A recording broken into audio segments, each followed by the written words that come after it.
Assalamualaikum warahmatullahi wabarakatuh. Saya Disa Oktaviani. Saya mahasiswi keperawatan S1 Stikes Indonesia Maju. Hari ini saya ingin membahas tentang terapi komplementer. Sebelumnya terapi komplementer itu merupakan terapi non-farmakologi atau yang tidak menggunakan obat. Jadi bisa dilakukan di rumah. Tentu saja dengan pengawasan perawat atau dokter profesional. Saya mengambil pembahasan ini dari jurnal Art Therapy bagi anak slow learner yang dibikin oleh Krishna Indah Marheni yang merupakan mahasiswi program studi dan konseling di Universitas Sanata Dharma Jogja. Sebelumnya apa sih anak slow learner? Anak slow learner itu anak yang mempunyai kemampuan kognitif di bawah rata-rata. Biasanya anak ini lamban belajar, lamban terampil, dan sulit mencerna informasi yang diperoleh atau yang ditangkapnya. Akibatnya, anak ini juga bisa mengalami hambatan dalam bersosialisasi di lingkungannya atau dalam pengelolaan emosi. Tingkat IQ anak slow learner itu biasanya 70-90. Lalu karakteristiknya ada apa saja? Yang pertama dari segi aspek kognitif, yaitu memori anak ini rendah, daya ingatnya rendah, jadi anak mudah lupa, lalu juga konsentrasinya terganggu, dan anak ini tidak inisiatif atau ide-ide yang dia miliki itu sulit dikembangkan atau diekspresikan. Yang kedua dari segi bahasa dan komunikasi. Anak ini punya keterbatasan kosakata atau kosakatanya sedikit. Dan ketika diajak berkomunikasi, anak ini lamban dalam merespon si lawan bicara. Lalu yang ketiga dari segi aspek emosi, ketika ego atau keinginan si anak tidak terpenuhi, anak ini mudah marah dan dia bisa ngamuk tanpa melihat situasi.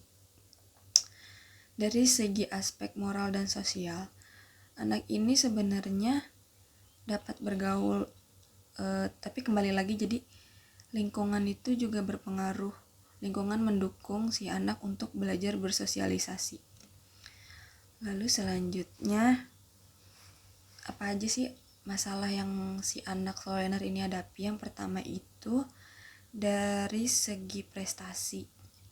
Prestasi akademiknya itu rendah, lalu si anak kesulitan belajar, keterampilan mekanisnya juga terbatas, lalu si anak juga tidak pede atau konsep dirinya rendah.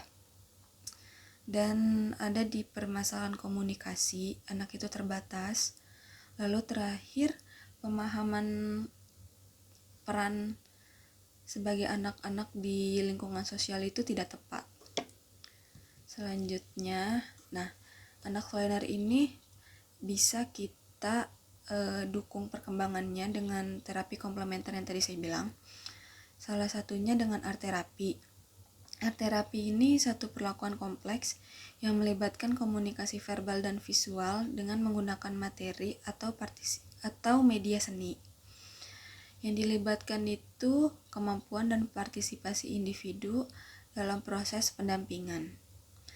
Teknik ini anak-anak sangat suka karena menarik dan juga dapat membantu menstimulasi perkembangan anak.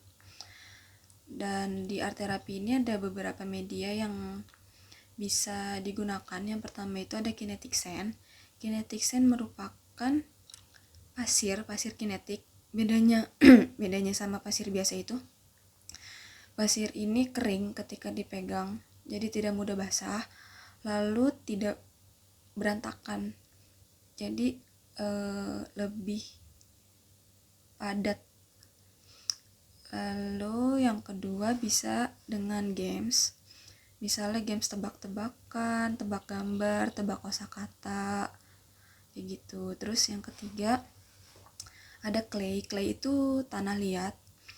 Tanah liat ini membantu anak mengembangkan ide-ide yang dia punya. Jadi anak tidak stuck dengan kemampuannya yang terbatas.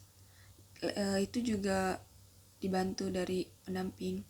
Lalu yang keempat ada buku Ceritera. Buku Ceritera ini membantu pembendaharaan kosakata si anak, bisa menambah kosakatanya juga. Lalu juga bisa media yang dipakai itu misalnya kita berdrama. Dari buku Ceritera ini kita bisa membuat drama, jadi anak itu bisa bermain peran. Terus juga bisa menggambar, bisa bermain, misalnya contohnya bermain stako itu membantu konsentrasi anak, stimulusnya.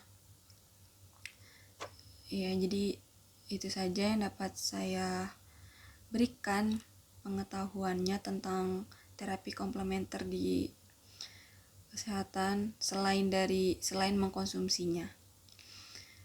Kurang lebihnya mohon maaf. Wassalamualaikum warahmatullahi wabarakatuh.